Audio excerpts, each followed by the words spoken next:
wasn't pulling any punches.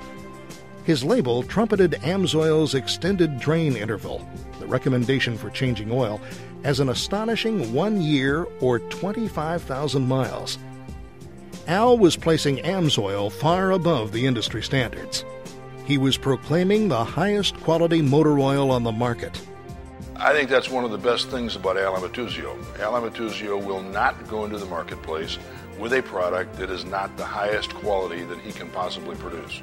One thing I can say about Amsoil products with the greatest authority is that they are designed with the finest and the most recent technology that is available worldwide.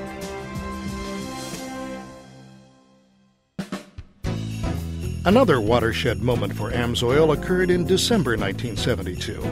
It had nothing to do with Al, or racing, or industry certification. In fact, it happened during an unassuming and unrelated event. A family Christmas in Wichita, Kansas. My sister lived in Minneapolis, Minnesota, and as families do, we get together at Christmas time. So my sister came from Minneapolis to Wichita, Kansas, to my parents' house. And when my sister arrived, she said they came out of Minneapolis just ahead of a storm, and it was 40 below zero. And I said, "How do you ever start your car when it's 40 below zero?" And my brother-in-law said, "We found a new product that you can start your car in the wintertime, and it's called Amsoil." Well, my husband, Mr. Green, was a mechanic, and his ears went like this, and he said, "Could you send me some information on that product?"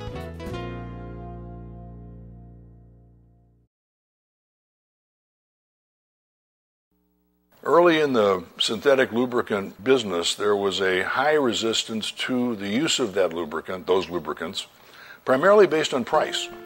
At that time, Al was still selling in a conventional way, trying to sell in a conventional way, lining up dealers, but not direct sale dealers, basically retail stores.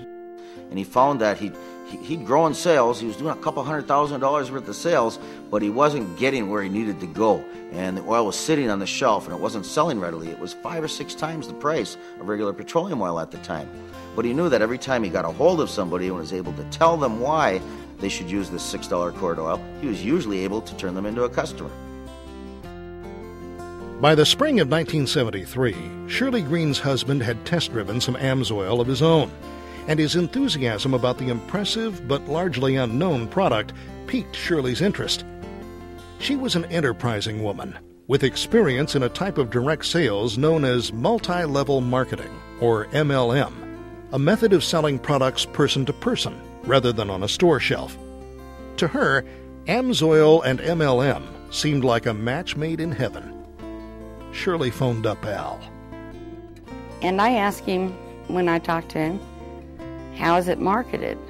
And he said, "What do you have in mind?" Which told me he didn't have a marketing plan. And I tried to explain multi-level marketing to Al Amatuzio over the phone. And if you've never done that, that was fun.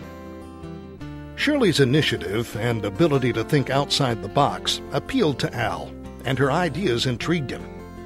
Al invited the Greens to meet with him in person to discuss the details of multi-level marketing. Originally, Al was selling a product on the shelf, and he refers to it as growing dust. You can't tell a story. Multi-level marketing allows individuals to tell a story. And so I tried to explain to him, when people don't have a lot of money to do national advertising and so forth, that friend telling friend and neighbor telling neighbor is a way to promote a product. He had talked over the years about Mason shoes, that he'd like to sell his oil like Mason shoes were being sold, which is a direct sales approach. And this gal really got his interest. He learned that this one-on-one sales, where you explain the benefits of the product, it might take 3, 4, or 5 minutes to get it across, but an individual could sell this product, especially once they've used it and they strongly believe in it. As a born promoter, Al instinctively understood the potential of direct sales. He loved the concept of using grassroots enthusiasm to sell his products. The more they talked, the more Shirley convinced him that her way of doing business had real merit. And then I said something very profound. All the oil is paid for before it's ever shipped. And then he really lit up, But he didn't say yes or no that night. It was about 3 days later that he said, I've decided to go with your plan, go to work on it. Al was taking a big gamble, but so was Shirley Green. Creating a brand new MLM marketing plan for Amsoil would tax her resources, but she knew the venture was based on a highly credible, quality product, and she admired the fortitude of Al Amatuzio. When I first met Al Amatuzio, I could see the determination that he had. He had already been through a lot to get his product to where it was. And he hadn't given up. He had everything mortgaged, I guess, except his kids, and that's what he told me. And he was determined that this was going to fly. And I could see that in him. I also thought about, you don't get to be a lieutenant colonel without some kind of determination. And I thought, well, I'll chase his rainbow with him. Others worried that Al was chasing down the wrong road. Few people had ever heard of multi-level marketing, and those that had sometimes associated it with a few get-rich-quick companies that had abused the concept. As a result, MLM tended to have a tarnished reputation, or none at all. I remember one day I was at home on a Saturday mowing the lawn, and I got a call from Al, and this gal Shirley Green had come up to visit him from Kansas, and they were hammering out a multi-level marketing plan. I didn't even know what multi-level was. I went over there and I thought this Shirley Green was out of her mind. I didn't think this was going to work at all. It just seemed like a scheme to me. But Albert saw. From their very first conversation, Al and Shirley had recognized honesty and integrity in one another. And the Amsoil marketing plan was a reflection of these values. Under the plan, an Amsoil dealer would have an opportunity to build a legitimate sales organization based on a quality product. Shirley also drew upon past experiences in order to craft the best plan possible. I had worked several multi-level businesses. I knew what I didn't like about all of them that I had worked.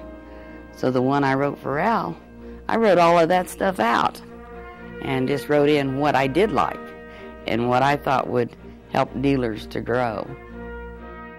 It wasn't the kind of pyramid structure that most of the multi-level marketing companies did. This was truly multi-level because the harder you worked, the higher you grew. There was no such thing as the top of the pyramid where somebody sat there who did nothing. As long as he had your signature, you could never grow beyond him. That isn't the concept of Amsoil. Amsoil gives the person the ability to grow as far as he wants to.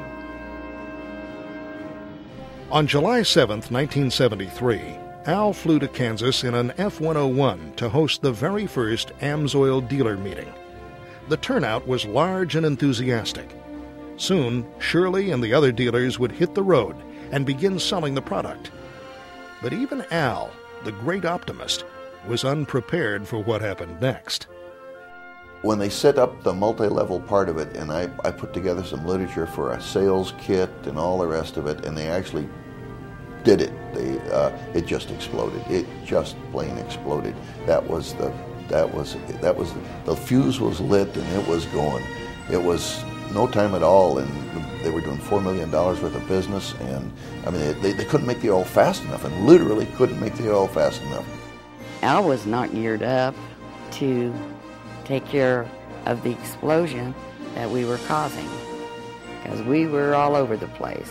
From that point on, I think all he could do was hold on to the reins and try to cope with the growth. We would only let people have 1 or 2 cases because we had other people to see.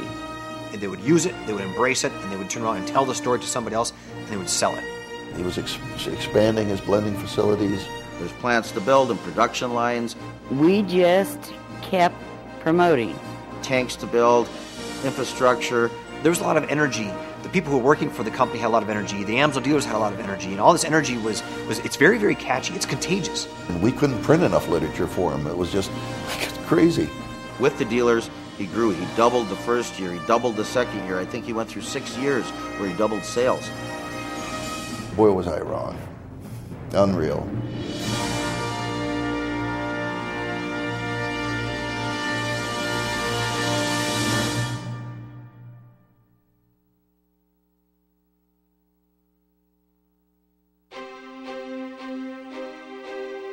With the company growing by leaps and bounds, Amsoil and Al Amatuzio were attracting a lot of attention. And not all of it was good. One of the significant matters was some litigation that we had with Pennzoil because Pennzoil didn't like the Amsoil name, which initially was spelled with a Z. He's had a number of logos over the years, and he teasingly blames me for costing a lot of money on one of them because I suggested putting the Z in his logo when it used to be called Amoil, A-M-M-O-I-L, and they said, why don't you put a Z in there to have a nice ring to it. Pennzoil sued him. And he battled them for quite some time and finally ended up changing it to Amsoil. And in the end found that he probably could have kept the Z if he had wanted to, but chose to remain where he was at. He had another long battle with a company called Amway over the design and look of the logo, as well as the fact we were multi-level marketing like Amway was. Amway took on Amsoil because of the similarity, the red, white, and blue colors, the Amway versus Amsoil. This Amway litigation was awfully important because, in truth, Amway was really looking to put Amsoil out of business. I believe that turned out to be the fact. They thought they were so big that they could take on a small little Amsoil, Amatuzio. They made a mistake. Nobody was going to tell a man named Amatuzio that he'd copied the letters AM from someone else. Nobody was going to tell a career military man that the colors red, white, and blue stood for one particular company. And nobody had exclusive rights to a particular way of doing business. Not in America. Al circled the wagons. Some pretty tense moments existed. Some pretty important meetings occurred. And again,